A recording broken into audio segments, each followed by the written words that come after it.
क्या सच में वो हजारों साल से कहीं भटक रहा है? इतने साल गुजर जाने के बाद भी क्या सच में वो जिंदा है? आखिर वो किसकी तलाश में है जो सदियां बीत जाने के बाद भी वो कहीं नहीं गया? वो रात में चुपचाप और दिन में छलावे की तरह आता है। कुछ लोगों का ये मानना है कि उन्होंने उसे अपनी आंखों से देखा है। एक बार नहीं बल्कि बहुत बार देखा है। वो उनके पास से गुजरा है। कुछ लोगों का ये भी मानना है कि वो सिर्फ कहानियों में ही जिंदा है, असलियत में वो कब का जा चुका है। लेकिन बहुत से लोग ऐसे हैं जो यकीन के साथ बताते हैं कि उन्होंने उस दिव्य शक्ति वाले शरीर को बहुत गौर से देखा है। लोगों का मानना है कि वो आज भी अपने जख्मों को आराम देने के लिए लोगों से तेल मांगता है। दोस्तों, कहा जाता है कि वो महाभारत काल में भी था और आज भी जिंदा है। हम आपको जिसके बारे में बता रहे हैं वो महाभारत के गुरु द्रोणाचार्य के पुत्र अश्वत्थामा हैं। दोस्तों, आज हम आपको इस वीडियो के माध्यम से अश्वत्थामा के बारे में ऐसी बातें बताने वाले हैं जिसे सुनकर आपके पैरों तले जमीन खिसक जाएगी। वीडियो बहुत ही इंटरेस्टिंग होने वाली है, इसलिए बने रहिए वीडियो के अंत तक हमारे साथ। लेकिन उससे पहले अगर अभी तक आपने हमारे चैनल अनोखी दुनिया को सब्सक्राइब नहीं किया है तो जल्दी से कर लीजिए और कमेंट्स में जय श्री कृष्णा जरूर लिखें। तो चलिए शुरू करते हैं आज की वीडियो और जानने की कोशिश करते हैं अश्वत्थामा के रहस्य के बारे में। अश्वत्थामा एक ऐसे योद्धा हैं जिन्हें अमर माना गया है। क्या अश्वत्थामा को आधुनिक युग में भी देखा गया है और क्या आज भी उन्हें देखना संभव है? लोगों के द्वारा ये कहा जाता है कि वो आज भी जिंदा है। अब आप ही बताइए कि लोगों द्वारा जो बताया जा रहा है वो सच है या फिर मनगढ़ंत कहानी। आपको बता दें कि मध्य प्रदेश के बुरहानपुर जिले से 20 किलोमीटर दूर असीगढ़ का किला अपने अंदर बहुत ज्यादा राज छुपाए हुए है। आपको जानकर हैरानी होगी, इस किले को लेकर बहुत सारी बातें कही जाती हैं। कहा जाता है कि इस किले के अंदर स्थित गुप्तेश्वर मंदिर में अश्वत्थामा आते हैं और यहाँ पर पूजा करते हैं। आपकी जानकारी के लिए बता दें कि यहाँ के लोगों का मानना है यहाँ पर रोज सुबह अश्वत्थामा आते हैं और मंदिर में शिवलिंग की पूजा करते हैं। पूजा करने के बाद सुबह सुबह ही चले जाते हैं। कुछ लोगों का कहना है कि वो सिर्फ कहानी है, लेकिन अगर ये कहानी है तो आखिर वो कौन है जो सुबह सुबह मंदिर का ताला खुलने से पहले शिवलिंग की पूजा करके वापस चला जाता है? शायद आपको इस बात का पता ना हो कि इस किले को शाम होते ही बंद कर दिया जाता है। शाम होते ही इसके सभी दरवाजों पर ताले लगा दिए जाते हैं और शाम के वक्त किसी को भी यहाँ रुकने की इजाजत नहीं है। सब लोगों का मानना है कि जब हर जगह ताले लगा दिए जाते हैं तो फिर कैसे कोई इस किले के अंदर आकर मंदिर में आता है और पूजा करके वापस चला जाता है। ये काम वही कर सकता है जिसे दिव्य शक्तियाँ मिली हो। आपको जानकर हैरानी होगी कि जिन लोगों ने अश्वत्थामा को देखा है उनका कहना है कि अश्वत्थामा दिखने में आम व्यक्ति जैसे नहीं है। वो आम व्यक्ति के कद से काफी ऊंचे हैं और दिखने में ताकतवर भी लगते हैं, लेकिन उनका शरीर कोढ़ से खराब हो चुका है। उनके शरीर पर जख्मों के निशान भी है। कहा जाता है कि उनके शरीर पर जो जख्म है उसमें खून बहता रहता है। इसके साथ साथ उनके माथे से भी खून बहता है। कहा जाता है कि इस घाव को भरने के लिए ही बहुत बार वो लोगों से तेल भी मांगते हैं। महाभारत के युद्ध में अश्वत्थामा को बहुत ज्यादा चोट लगी थी और उसके उस समय के घाव अब तक भी नहीं भरे हैं। महाभारत युद्ध के बाद भगवान श्री कृष्ण ने ही ये घाव अश्वत्थामा को दिए थे। उनके श्राप के कारण ही ये सब हुआ और उसका दर्द अश्वत्थामा आज तक भुगत रहे हैं। आखिर अश्वत्थामा के साथ ऐसा क्या हुआ था जो उन्हें अब तक मृत्यु नहीं मिली है? वो आज भी भटक रहे हैं। इसको जानने के लिए हमें महाभारत के युद्ध में जो हुआ था उसे जानना जरूरी है।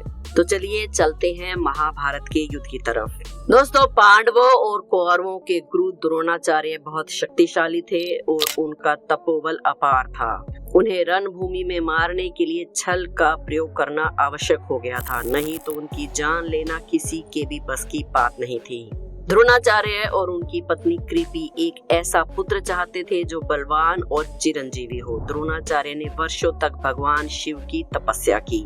भगवान शिव उनकी तपस्या से प्रसन्न हुए। तब द्रोणाचार्य ने उनसे एक ऐसा पुत्र मांगा जिसकी शूरता स्वयं शिव जैसी हो। तब जन्म हुआ अश्वत्थामा का, जो 11 रुद्र अवतारों में से एक अवतार है। अश्वत्थामा के पास अपार शौर्य और बल था। वो बचपन से ही चिरंजीवी थे, इसका मतलब उनका शरीर अमर था। उनके जन्म के साथ ही उनके मस्तक पर एक मणि थी। ये मणि काफी चमत्कारी थी। इस मणि के धारण करने की वजह से कोई भी हथियार या बाण उनको क्षति नहीं पहुंचा सकता था। इस मणि के कारण उन्हें किसी बीमारी या देवी देवता दानवों का भी डर नहीं था, न ही उन्हें भूख प्यास परेशान करती थी। इस मणि के अलावा अश्वत्थामा को अपने पिता से जबरदस्त धनु विद्या और ब्रह्मास्त्र का ज्ञान भी मिला था। आपकी जानकारी के लिए बता दें कि जब अश्वत्थामा का जन्म हुआ था तो अश्वत्थामा के मुंह से सबसे पहले घोड़े की तरह आवाज निकली थी, जिस कारण से उनका नाम अश्वत्थामा रखा गया। दोस्तों, अश्वत्थामा बेहद शक्तिशाली और पराक्रमी योद्धा थे, लेकिन उन्होंने धन और राज्य के मोह में दुर्योधन के साथ मित्रता की और अधर्म के रास्ते पर चल पड़े। महाभारत के युद्ध में कर्ण और अर्जुन के बाद अश्वत्थामा ने ही सबसे ज्यादा योद्धाओं का वध किया था। द्रोणाचार्य और अश्वत्थामा दोनों ने मिलकर पांडवों के साथ युद्ध किया और दोनों ने पांडवों को हरा ही दिया था, लेकिन ऐन वक्त पर भगवान श्री कृष्ण जी ने छल कर दिया, जिस कारण कौरव जीतते जीतते हार गए। भगवान श्री कृष्ण ने युधिष्ठिर से झूठ बोलने के लिए कहा। उन्होंने झूठी खबर फैला दी कि अश्वत्थामा की मृत्यु युद्ध में हो गई है, लेकिन दरअसल जिसकी मृत्यु हुई थी वो अश्वत्थामा हाथी था। लेकिन भगवान श्री कृष्ण ने ये झूठी खबर फैला दी कि अश्वत्थामा जो द्रोणाचार्य के पुत्र थे वो युद्ध में मारे गए। जब द्रोणाचार्य को ये खबर मिली तो उन्हें विश्वास नहीं हुआ। वो जानते थे कि युधिष्ठिर धर्मराज हैं, वो कभी भी झूठ नहीं बोलते। इसलिए द्रोणाचार्य ने युधिष्ठिर से पूछा कि क्या अश्वत्थामा मारा गया है, तो युधिष्ठिर ने कहा कि अश्वत्थामा की मृत्यु हो गई है, क्योंकि भगवान श्री कृष्ण ने उन्हें ऐसा कहने के लिए कहा था। युधिष्ठिर झूठ नहीं बोलते थे, लेकिन सच में अश्वत्थामा हाथी तो मारा ही गया था, इसलिए उन्होंने ऐसा कहा कि अश्वत्थामा की मृत्यु हो गई है। अपने पुत्र अश्वत्थामा की मृत्यु की खबर सुनकर द्रोणाचार्य को बर्दाश्त नहीं हुआ और उन्होंने सारे अस्त्र त्याग दिए। तभी इस बात का फायदा उठाकर धृष्टद्युम्न ने द्रोणाचार्य का सिर काट दिया। जब द्रोणाचार्य का वध हुआ तब अश्वत्थामा ने अपना संयम खो दिया और पांडवों के वध की प्रतिज्ञा ली। दुर्योधन की मृत्यु के बाद जब युद्ध खत्म हो गया तो अश्वत्थामा ने धृष्टद्युम्न को मारने की कोशिश की, लेकिन असफल रहे। अश्वत्थामा ने बदला लेने के लिए रात में अंधेरे में पांडवों के तंबू में घुसकर सोते हुए पांडवों को मारने का प्रयास किया, लेकिन गलती से पांडवों की जगह उनके 5 पुत्रों का वध कर दिया। इस बात से क्रोधित होकर अर्जुन ने अश्वत्थामा पर आक्रमण कर दिया। अश्वत्थामा ने अर्जुन को मारने के लिए ब्रह्मास्त्र का आह्वान कर दिया और इधर अर्जुन ने भोलेनाथ से प्राप्त किया पशुपत अस्त्र का आह्वान किया। सभी लोगों ने दोनों से प्रार्थना की कि वो अपने दिव्य अस्त्रों को वापस बुला ले, क्योंकि उनके टकराने से पूरी सृष्टि का विनाश तय था। अर्जुन ने तो अपना अस्त्र वापस बुला लिया, लेकिन अश्वत्थामा ने अपना अस्त्र अभिमन्यु की पत्नी के गर्भ की तरफ मोड़ दिया, क्योंकि उन्हें ब्रह्मास्त्र छोड़ना तो आता था लेकिन उसे वापस बुलाना नहीं आता था। अभिमन्यु की पत्नी के गर्भ में पल रहा अभिमन्यु का पुत्र इस ब्रह्मास्त्र का शिकार होने ही वाला था कि भगवान श्री कृष्ण ने अभिमन्यु के पुत्र परीक्षित की जान बचा ली। अश्वत्थामा ने एक अजन्मे बच्चे की जान लेने की कोशिश की, इसलिए भगवान श्री कृष्ण को उस पर बहुत ज्यादा क्रोध आया। उन्होंने अभिमन्यु को श्राप देते हुए कहा कि निर्दोष महिला और बच्चों को मारना घोर अपराध है। इतना कहकर अश्वत्थामा के माथे पर लगी मणि उन्होंने निकाल ली और उसे श्राप दिया कि वो कलयुग के अंत तक दर दर भटकता रहेगा, उसके घाव कभी नहीं भरेंगे और कभी किसी के घर में उसे जगह नहीं मिलेगी। जब श्री कृष्ण ने अश्वत्थामा के माथे से मणि निकाली तो अश्वत्थामा की सारी शक्तियां खत्म हो गई। तब से लेकर अब तक अश्वत्थामा के माथे पर खून बह रहा है। कहा जाता है कि अश्वत्थामा महाभारत काल से लेकर अब तक यानी कि कलयुग तक ऐसे ही घूम रहे हैं। उन्होंने ना जाने कितने ही वर्ष ऐसे ही इधर उधर गुजारे हैं। दोस्तों, मध्य प्रदेश के एक आयुर्वेदिक डॉक्टर ने अश्वत्थामा से मिलने की बात कही है। डॉक्टर ने बताया कि उनके पास एक मरीज आया था जिसका कद विशालकाय था। उसके माथे पर घाव था जिसमें सेप्टिक हो गया था। कई बार जड़ी बूटियों का लेप करने के बाद भी जब वो घाव एकदम ताजा था तो डॉक्टर को बड़ी हैरानी हुई। तो डॉक्टर ने मजाक में मरीज से कहा कि तुम्हारे घाव भरते नहीं है, कहीं तुम अश्वत्थामा तो नहीं हो। डॉक्टर ने जब पलट कर पीछे देखा तो पाया कि मरीज गायब हो चुका है और बाहर बैठे मरीजों ने भी उसे बाहर जाते नहीं देखा। इसके अलावा एक रेलवे कर्मचारी ने अश्वत्थामा से मिलने की बात कही है।